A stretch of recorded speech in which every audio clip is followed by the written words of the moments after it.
Bueno, encantada de estar con ustedes el día de hoy. Voy a hablar de aspiración crónica pulmonar, manejo y diagnóstico.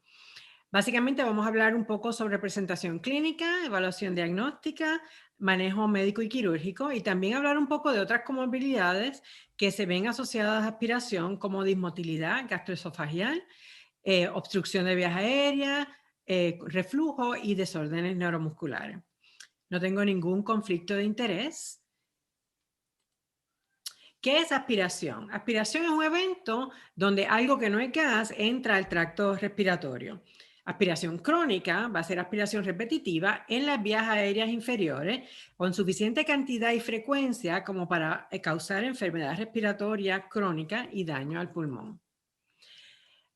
Hablamos un poquito sobre cogemos un paciente como ejemplo. Juan es un pacientito de 8 meses, varón, nacido a término, que se presenta en mi oficina con tos crónica desde el nacimiento, un historial de 3 pulmonías a los 2, 5 y 7 meses de edad, las cuales requirieron hospitalización, oxígeno y tenían examen y rayos X con hallazgos locales, no en el mismo área, pero hallazgos positivos.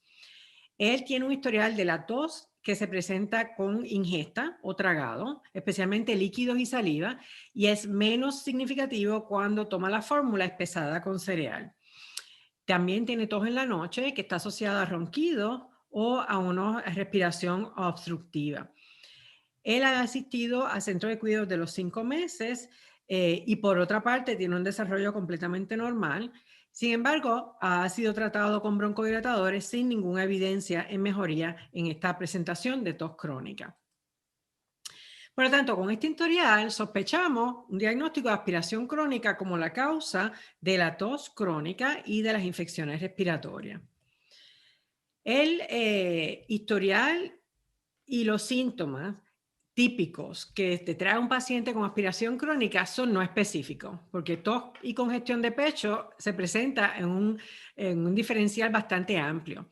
Estos pacientes también pueden llegarle con historial de respiración ruidosa, como son sibilancias o pitos, ronquidos, un asma no controlada, infecciones recurrentes, historial de atragantamiento y tos o gagueo, decimos también chungueo con deglución, y algunos pueden tener fiebres esporádicas y fallo en el crecimiento en los casos un poco más severos. Pacientes que tienen alto riesgo de desarrollar aspiración crónica son aquellos nacidos prematuros, con desórdenes neurológicos o síndromes, aquellos con anormalidad de vías aéreas, así sea de obstrucción o anormalidades anatómicas como fístulas o hendiduras, desórdenes gastroesofágicos con historial de cirugía cardíaca o esofágica, porque estos pacientes pueden tener laceración o trauma al nervio laríngeo recurrente, especialmente el izquierdo, que puede entonces paralizar una de las cuerdas vocales, lo que evita la protección de la vía aérea en la deglución. Pacientes con historial de intubación endotraqueal, porque pueden haber desarrollado cicatrización que también evita el cierre de las cuerdas vocales. Y pacientes que tienen requerimiento de ventilación no invasiva, como CPAP o BiPAP, pues porque la presión positiva de aire puede resultar en aerofagia, que promueve reflujo o vómito, y también puede resultar en la presión positiva promoviendo aspiración. Síntomas que están asociados con aspiración. Cualquier paciente que usted le llegue con cualquiera de estos síndromes, usted tiene que sospechar aspiración hasta que pruebe lo contrario. Y esto incluye los CHARGE, los Cri-du-Chat, los pacientes con Mobius Syndrome y todos los que tengan defectos craneofaciales como Pfeiffer-Cruzon o Treacher-Collins. Vamos entonces a hablar del diagnóstico diferencial de Juan, el pacientito con 8 meses, con tos crónica e infecciones recurrentes. Número 1, el síndrome de centro de cuidado. En otras palabras, un paciente normal que tiene un aumento de infecciones o catarros de pecho simplemente por exposición, sea por múltiples hermanitos o porque esté en el centro de cuidado. En el caso de Juan, él nos llega a nosotros a los 8 meses y ha tenido infecciones y tos desde nacimiento. Por lo tanto, el centro de cuidado no es una posible única explicación. Otras posibilidades. Asma típicamente se presenta con sibilancias, sin embargo, algunos pacientes solamente le vienen con historial de tos, pero tiende a responder a broncodilatador, que nuestro paciente no lo estaba haciendo. Historial de pulmonías recurrentes, que en efectivo en muchas ocasiones son asmonias. Y todos sabemos que las asmonias son las neumonías que pueden diagnosticarse por hallazgos en examen físico o hallazgos focales en rayos X, pero no necesariamente son pulmonías, es área de opacificación secundario a pérdida de aire o a plugs de moco, y no tienden a presentar el cuadro completo de fiebre, de requerimiento de oxígeno, distrés respiratorio. Por lo tanto, no son realmente pulmonías. La asma típicamente tienen desencadenantes, así que usted tiene que tratar de establecer si hay un patrón estacional, si se presenta con el ejercicio, si solamente se presenta con desencadenantes de cuadro viral o con algunos alergenos. También tiende a haber un historial de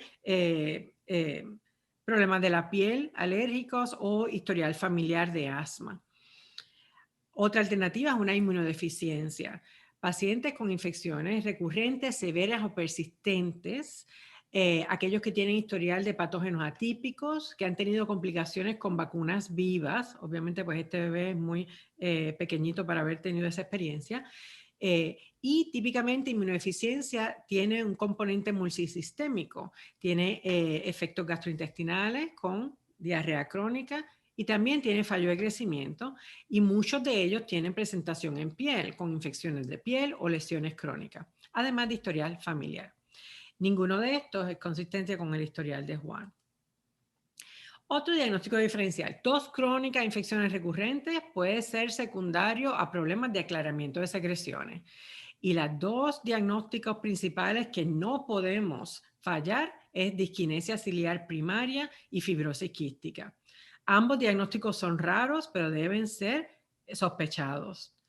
En disquinesia ciliar primaria, como sabemos, hay una normalidad estructural de la cilia que recubre todo el sistema respiratorio, desde la nariz, oídos a sistema respiratorio inferior.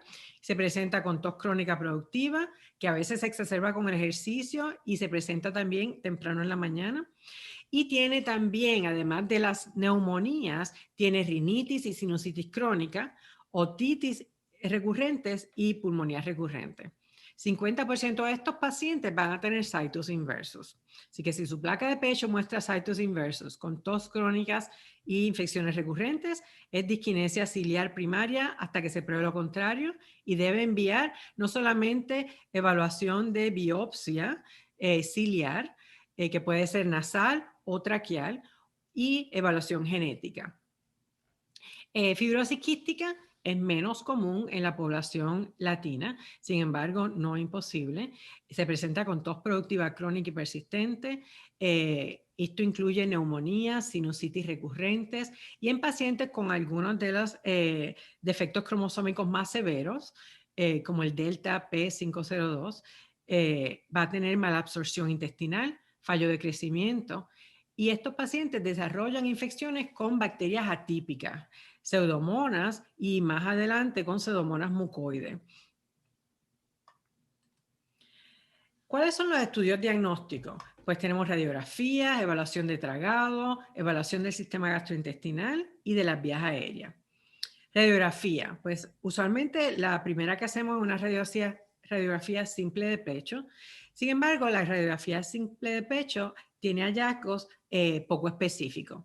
Puede presentar hallazgos similares a otras cosas, como el diagnóstico diferencial que hablamos, asma, problemas de aclaramiento de secreciones, todo se parece, ¿no? Así que es inespecífica, pero por lo menos le dice a usted que usted tiene que seguir buscando, ¿no? Porque si la radiografía está completamente normal, es menos probable que sea una condición más severa. Hallazgos no específicos incluyen hiperinflación, infiltrados subsegmentales, engrosamiento peribronquial. En casos más severos y persistentes, usted ve lo que se llaman las vías de tren, que son engrosamiento de las paredes peribronquiales, se ven laterales y paralelas en casos más persistentes o con engrosamiento más grueso. Atelectasia lineal Y entonces, en casos más avanzados, puedes ver cambios en áreas dependientes y bronquiectasis. La imagen que tenemos en el lado derecho inferior es una imagen de un paciente mayor que ya ha desarrollado varios tipos de bronquiectasis, incluyendo bronquiectasis quística, y aún en la imagen de pecho, que típicamente es poco específica, se pueden ver cambios que sugieren la bronquiectasis. No es este el caso en pacientes más jóvenes. La tomografía de pecho o el CT scan es lo que llamamos el gold standard, ¿no? Típicamente lo que queremos es una tomografía de alta resolución con imágenes inspiratorias y expiratorias. Nos ayuda a identificar cambios tempranos, pero típicamente no lo hacemos antes del primer año de vida porque los cambios que vamos a ver temprano, a menos de que sea una aspiración severa, no van a servirnos para hacer un diagnóstico. Así que típicamente yo espero a que tengan más de 12 meses para ordenar un CT de pecho. ¿Qué estamos buscando? La distribución característica de aspiración, típicamente áreas dependientes, engrosamiento de pared bronquial, así como consolidado, cicatrización o pacificación. Los menos específicos son el árbol en brote o vidrio esmerilado, que eso se ve en infecciones, inmunodeficiencias, enfermedad fibroquística, pero obviamente también en aspiración. Estamos buscando con las imágenes expiratorias atrapamiento de aire y esto se debe a inflamación bronquial, a tapones de moco que evitan que en la expiración haya ¿verdad? Un vaciado simétrico del pulmón. Y entonces, como uno de los marcadores más significativos de bronquiectasis, de aspiración sería la bronquiectasis. Y la estamos de nuevo. En el caso de aspiración crónica, buscamos la distribución en área dependiente de esta bronquiectasis. En adición a buscar hallazgos que sugieran o den soporte al diagnóstico de aspiración, estamos buscando otras anormalidades en el área pulmonar que puedan explicar los síntomas, que no necesariamente es aspiración, como por ejemplo compresión, traqueobroncomalacia severa, anormalidades anatómicas, cualquier cosa que pueda explicar problemas de aclaramiento pulmonar o áreas de consolidado. Evaluación de deglución. Tragado. Tragado puede estar afectado por bajo tono muscular o problemas de sensación en el área orofaringeal. Por ejemplo, pacientes neuromusculares o pacientes con síndrome de Charge, pacientes con síndrome de Mobius tienen problemas de sensación, además de tener problemas de deglución. La incapacidad de cerrar cuerdas vocales, como pueden ser los prematuros o aquellos que han tenido cicatrización traumática. Como sabemos, cualquier disrupción, así sea en cualquiera de las fases de tragado, en la duración y la efectividad de cualquiera de estas fases puede resultar en aspiración. Y aún niños que tengan una deglución marginalmente anormal, estos pueden volverse disfuncional y tener aspiración cuando son expuestos a un estresor adicional, como sería reflujo, vómitos o significativo aumento en las secreciones del tracto superior, como goteo postnasal cuando tienen un virus. La evaluación de tragado la podemos hacer por evaluación directa, que la mamá alimente al baby cuando está con nosotros en la clínica, haciendo estudios radiográficos, haciendo estudios de tinción, y esto especialmente en pacientes de traqueostomía, o estudios del sistema esofagogástrico. Estudios de deglución. El VSS o el estudio videofluoroscópico evalúa todas las fases de deglución, todas las consistencias, la capacidad de proteger la vía aérea, además de que te da una visión de la motilidad y anormalidades esofágicas. En esta imagen estamos viendo cómo, ¿verdad? El bebé tiene la botella, ¿verdad? La mamila en la boca y estamos viendo, como usted ve, dos rayitas, ¿verdad? Tenemos la parte posterior, que es el esófago, pero también tenemos anterior particulado o líquido que se está aspirando en la tráquea y el paciente no está teniendo respuesta de tos y no está teniendo, ¿verdad? Una reacción a la aspiración, por lo tanto esto sería un aspirado silencioso. ¿Cuáles son los contras, verdad, del VSS? La sensitividad de este estudio y la utilidad depende de la cooperación del paciente y el volumen de ingesta. Ellos tienen que tener la capacidad de tomar por lo menos 1 o 2 oncitas de líquido para tener una evaluación más sensitiva. la evaluación de la anatomía, la visualización directa no ocurre en este estudio, así que uno puede ver que hay aspiración, pero no necesariamente puede explicar la causa. Y obviamente pues tiene exposición a radiación por ser una videofluoroscopía.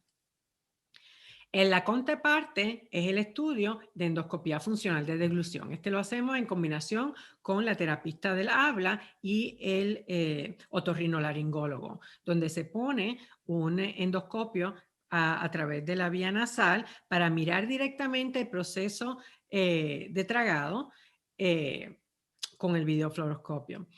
Esto nos ayuda a ver no solamente la anatomía, sino la función, ¿verdad? El VSS solamente nos muestra la función. Aquí estamos viendo directamente cuál puede ser la causa de problemas de deglución. Evaluamos todas las consistencias y podemos evaluar volúmenes bien pequeños. Así que a un pacientes que no tragan, se puede evaluar con tinción a la saliva, como es la primera imagen donde estamos evaluando básicamente la saliva en este paciente. La última imagen estamos evaluando, ¿verdad?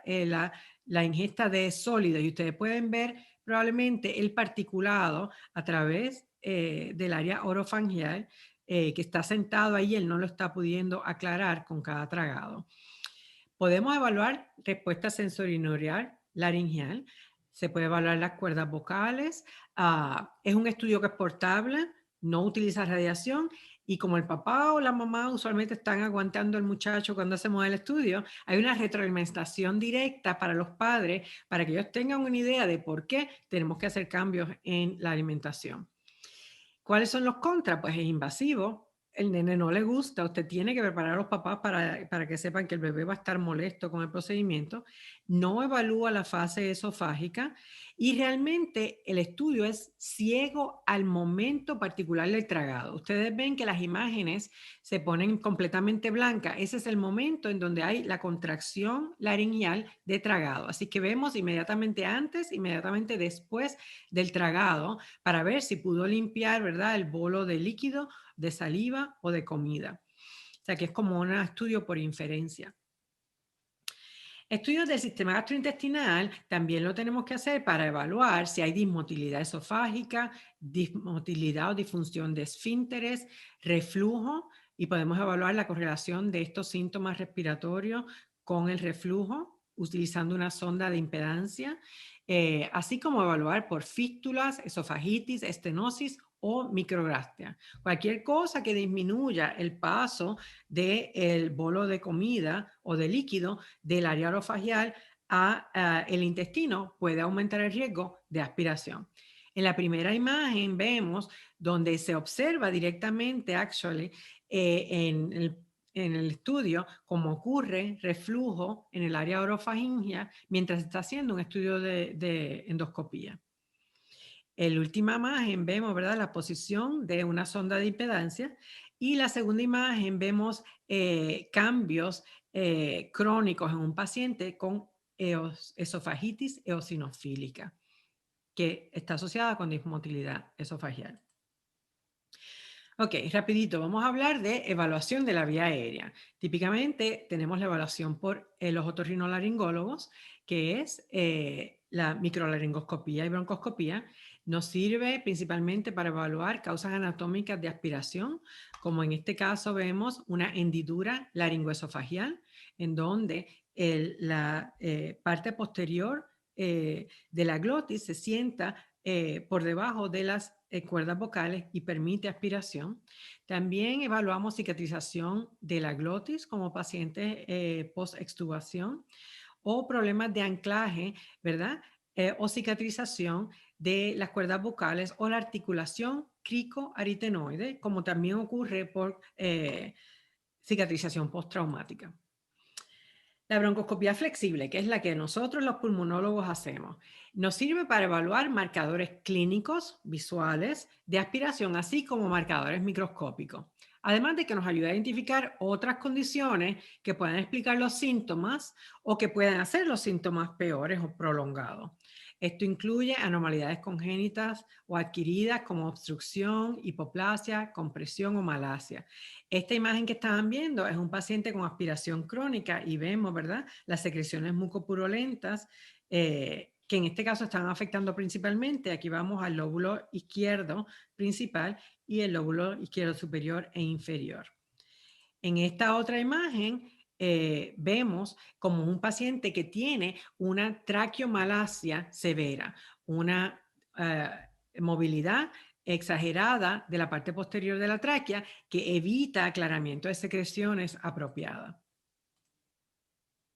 Otras cosas que podemos encontrar a través de evaluación broncoscópica es evidencia de compresión externa, como esta foto aquí a la derecha superior, en donde era un paciente con un anillo doble del arco aórtico que estaba teniendo una compresión anterior y posterior en la tráquea. Luego de hacer la división, vemos unas imágenes aquí abajo, pre y post cirugía. Luego de la cirugía, donde se hizo una aortopexia, básicamente se retira, ¿verdad? Se ala la aorta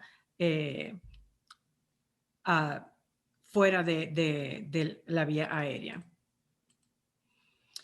Y entonces, como parte de nuestra evaluación, tenemos el lavado bronquialveolar. El lavado bronquialveolar nos ayuda a identificar las cosas que no están supuestas a estar en el tracto respiratorio inferior. Infecciones, celularidad, donde hayan células escamosas epiteliales que pertenecen a la boca, no deben estar en la vía inferior. Células inflamatorias como neutrófilos, linfocitos o eosinófilos. Evidencia de sangrado como secundario a trauma en pacientes que tengan problemas vasculares o que tengan bronquiectasis avanzada. Lípidos o lo que llamamos macrófagos cargados de lípidos, que en este momento es probablemente el marcador más comúnmente usado para determinar por aspiración crónica.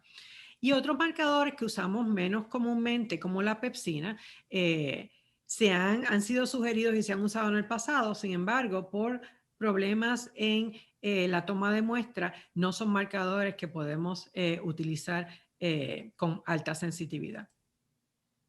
El lavado bronquialveolar. Hallazgos que sugieren aspiración en este lavado incluye un porciento elevado de macrófagos cargados de lípidos, un aumento en el porciento de neutrófilos, normal es 5%, así que si usted tiene 80% de neutrófilos indica un proceso inflamatorio, presencia de células escamosas epiteliales, que son las de la boca, por lo tanto fueron aspiradas, y cultivos positivos, especialmente cultivos que tengan una cantidad significativamente aumentada de bacterias comúnmente encontradas en el área orofaringeal. Y manejo médico y quirúrgico de aspiración. Los factores asociados a las consecuencias de aspiración van a depender de la frecuencia y la magnitud de aspiración, de la naturaleza del material aspirado. Si usted aspira reflujo gástrico, que es altamente acídico, es más irritante que reflujo que no es acídico. Y también las defensas del huésped. Estos son tres aspectos. Capacidad de proteger la vía aérea.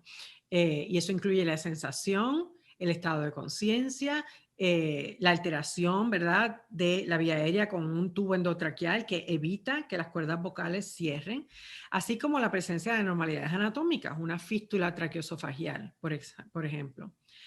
La defensa del huésped con respecto a su capacidad de aclarar el material que ha sido aspirado. Tos y fuerza de los músculos respiratorios. Esto se ve afectado en pacientes que tienen escoliosis, que han tenido cirugías torácicas, que limitan, ¿verdad?, el movimiento torácico o la restricción, y eso puede ser unilateral. Transporte mucociliar, y aquí estamos hablando de pacientes con problemas de disquinesia ciliar o problemas de inflamación crónica que te dan un patrón similar a disquinesia ciliar, porque básicamente se pierden los cilios por inflamación crónica. Y obviamente, pues pacientes con anormalidades anatómicas o dinámicas, especialmente aquellos que tengan traqueobroncomalacia severa. Y por último, la respuesta inmunológica. La ausencia de una respuesta inmunológica promueve un riesgo mayor de infecciones recurrentes, pero una respuesta inmunológica exagerada y persistente, como es inflamación crónica, también facilita que una carga más pequeña de bacterias resulte en una infección, solamente porque está muy inflamado crónicamente. El manejo médico, pues tenemos que atender 5 aspectos en el manejo médico para controlar la secuela de aspiración. Número 1, obviamente, pues controlar o disminuir la aspiración tanto como podamos. Hay pacientes que no podemos tener un control total de lo que aspiran, porque aspiran saliva, porque tienen problemas de reflujo que no hemos podido controlar, etcétera. Así que en esos pacientes también tenemos que atender todos los demás aspectos. Tenemos que mejorar el aclaramiento de material aspirado. Si aspiró, pues hay que ayudarlo a aclarar y a expectorar. Modificar la calidad de material aspirado, controlar la inflamación y tratar o prevenir infecciones. Vamos a hablar un poquito de cada uno de estos. Controlar la ingesta o controlar la aspiración de la ingesta. Pues hay diferentes maneras. Número 1, la decisión de cómo lo hacemos depende de las anormalidades que hayamos encontrado en los estudios de aspiración o en el historial clínico que los papás te están dando, que a veces es más importante que el estudio de aspiración. Si la mamá te dice que cada vez a la comida, a las 5 de la tarde, cuando el niño está cansado, tiene problemas significativos de tos con la ingesta, a mí no me hace diferencia que el VSS haya salido normal. En la vida real, el estudio de deglución no necesariamente es representativo de todos los aspectos y los factores externos que contribuyen a aspiración. Así que hágale caso a los papás en términos de los síntomas y el historial. Espesamiento de líquidos. ¿Qué cosas podemos hacer? Espesamiento de líquidos. En casos más severos, alimentación por tubo nasogástrico, gastrostomía, yeyunostomía o combinación oral o gastrostomía. Y obviamente, pues terapia de alimentación utilizando la ayuda de los patólogos del habla.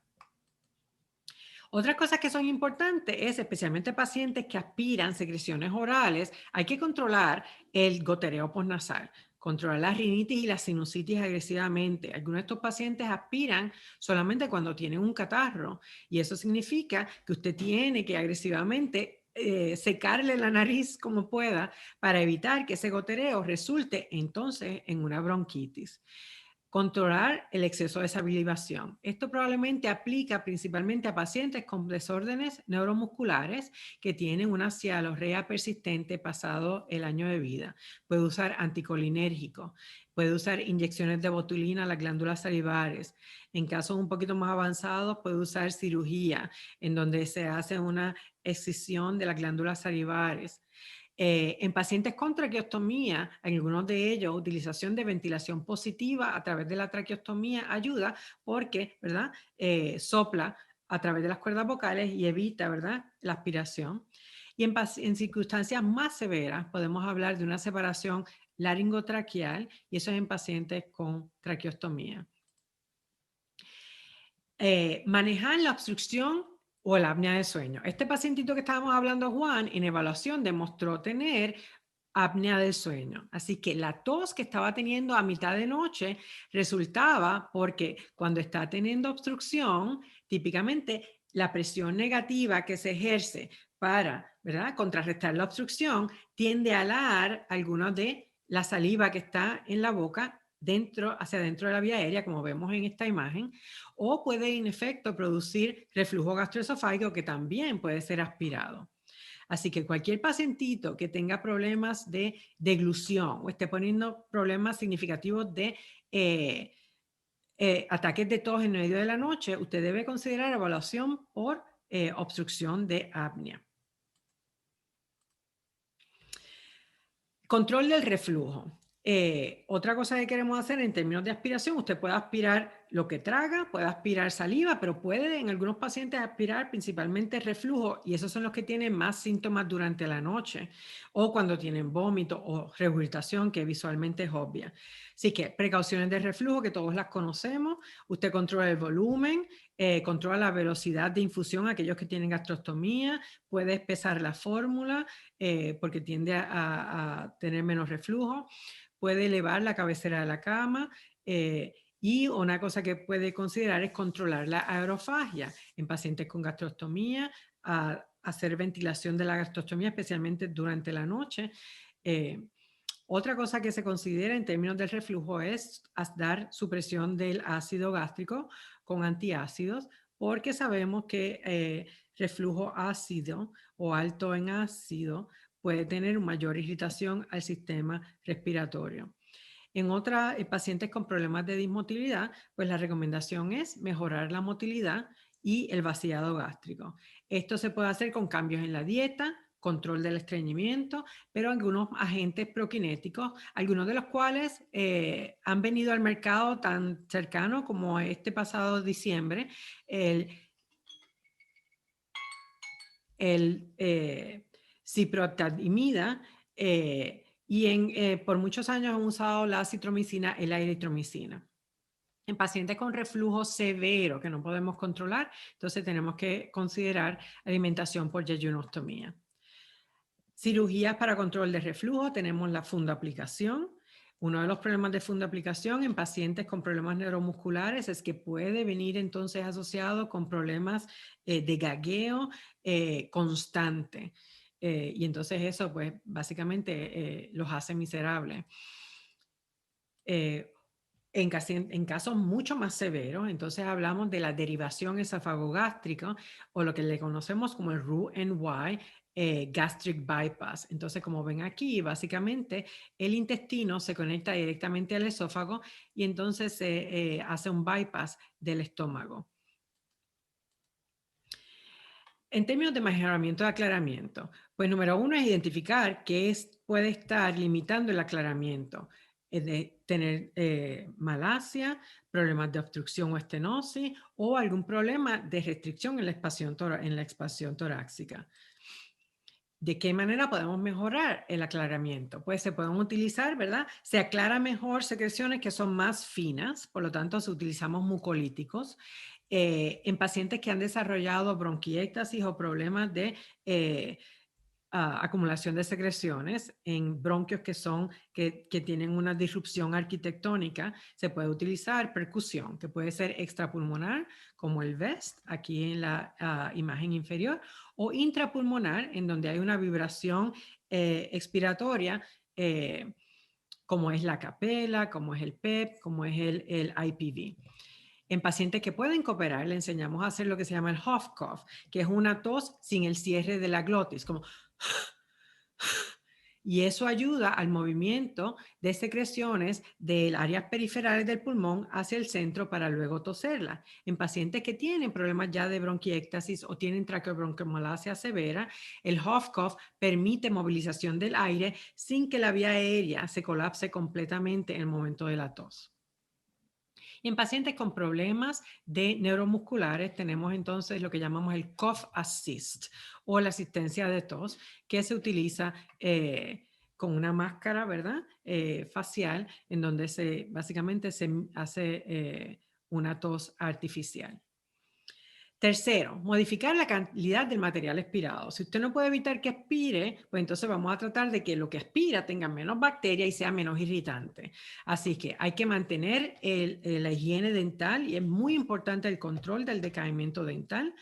Y también hay que tratar cualquier infección de la vía aérea superior como rinitis o sinusitis crónica, porque eso va a traer un aumento de secreciones y una carga bacterial mayor a la vía inferior, además de que ya comentamos la posibilidad de utilizar antiácidos. Cuarto, controlar la inflamación. Como sabemos, una inflamación persistente prolongada puede en efecto ser la causa de síntomas persistentes, ¿no? Crea más mucosidad y es más posible el desarrollo de infecciones. Así que puede usar esteroides inhalados en pacientes más severos y con aspiración crónica más significativa. Se ha recomendado acitromicina como un antiinflamatorio de tratamiento a largo plazo, que la puede usar todos los días si es un paciente que también tiene dismotilidad y la damos a 5 miligramos por kilo, o la puede usar lunes, miércoles y viernes en pacientes donde no necesariamente tiene dismotilidad, sino que es más bien como para el control de inflamación. Y entonces en el tratamiento agudo de exacerbaciones, donde ha tenido lo que parece ser un proceso de aspiración aguda y se presenta con exacerbación respiratoria, eso puede ser exclusivamente una neumonitis. A veces recomendamos un curso corto de esteroides con la expectativa de que eso controle el proceso inflamatorio y no se convierta días después en una pulmonía. El manejo de infecciones y la prevención de infecciones. Esto es un poquitito sensitivo, porque la pregunta es, ¿cuándo doy antibióticos? ¿Cuándo es una neumonitis? ¿Cuándo es una infección real? Y esto es experiencia clínica, conocer el paciente, dialogar con la mamá y entender la típica presentación del paciente y cuándo es el momento de intervenir. Tanto sea posible obtener cultivos y sensitividad, ¿no? Con lavado bronquial alveolar si fuera necesario, especialmente en pacientes con infecciones repetidas, para usted tener evidencia de qué es lo que está tratando y cómo está la sensitividad de esa bacteria.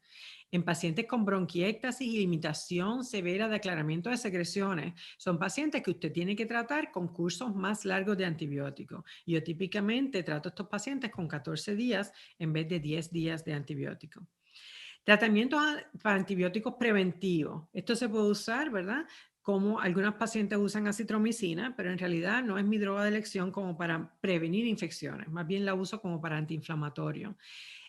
Tratamientos antibióticos, típicamente usamos los antibióticos inhalados y aquí hablamos de Toby o tobramicina, aquí hablamos de antibióticos como el colistimato, y estos antibióticos usted los puede dar, yo típicamente los uso 14 días al mes, todos los meses, o sea que es 14 días sí, 14 días no. Yo únicamente utilizo esto en pacientes que tienen infecciones severas recurrentes que justifican la utilización de un antibiótico de manera crónica. Luego de que yo tengo un paciente bien controlado por un periodo de 6 meses, yo hago todo lo posible para retirar el antibiótico por la preocupación del desarrollo de bacterias resistentes. En resumen, el mejor tratamiento para pacientes con aspiración crónica, por supuesto, es la prevención, evitar que aspiren.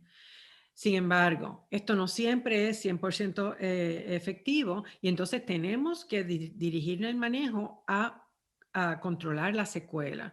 Así que enfocarse en aclaramiento de material aspirado, identificar problemas de aclaramiento y manejarlos directamente.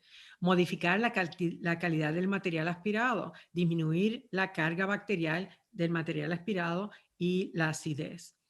Control de la inflamación y tratar o prevenir infecciones.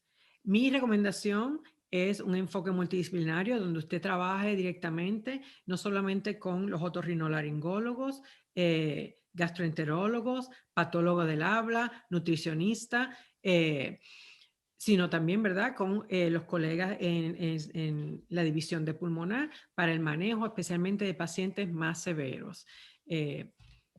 Y ya eso es todo. Básicamente, encantada de estar aquí con ustedes. Cualquier pregunta, aquí están mis referencias. Estoy a su disposición. Aquí está mi correo electrónico. Siéntanse en la disponibilidad de comunicarse conmigo si tienen un referido o cualquier pregunta de este tema o cualquier tema de pulmonar. Muchas gracias.